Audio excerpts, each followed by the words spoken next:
ఆ విజయోత్సవ సభల్లోనూ ప్రదర్శనలోనూ ఖచ్చితంగా డప్పుల ప్రదర్శనగానే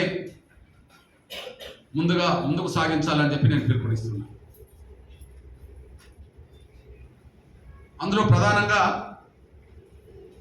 ఈ నెల రోజుల పాటు జరగబోయే ఈ విజయోత్సవ ప్రదర్శనలు సభల్లో మేము 3 ప్రధాన అంశాలను మా ప్రజల్లోకి తీసుకెళ్తాం.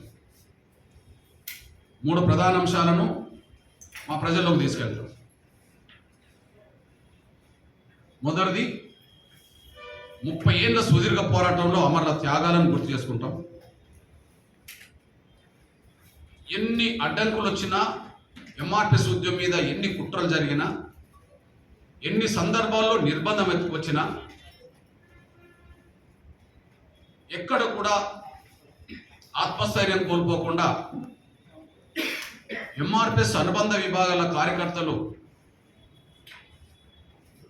సంకల్పంతో కూడిన శ్రమ ఏదైతే చేశారో ఆ శ్రమను ప్రజల్లోకి తీసుకెళ్తుంది. చట్టం తీసుకొస్తూనే, ఎస్సీ వర్గీకరణ చట్టం తీసుకొస్తూనే వర్గీకరణ ఫలాలు మాదిగ బిడ్డలకు అందకుండా ఏ కుట్రలు జరిగినాయో ఆ కుట్రలను కూడా ప్రజల్లోకి తీసుకెళ్తాం. ఇది 3వ పాయింట్. ఇది ముఖ్యమైన పాయింట్ కూడా. వర్గీకరణ ఫలాలు మాదిగ బిడ్డలకు ఈ సంవత్సరం వెంటనే అందకుండా చేయడం కోసం చాలా కుట్రలు జరిగినాయి. ఆ కుట్రలను మా ప్రజల్లోకి తీసుకెళ్తాం. ఆ కుట్రలకు పాల్పడ్డది కాంగ్రెస్ ప్రభుత్వమే. ఆ కుట్రలకు శ్రీకారం చుట్టింది ముఖ్యమంత్రి. ఆ ముఖ్యమంత్రికి వత్తాసు పలికింది దామోదర నరసింహ.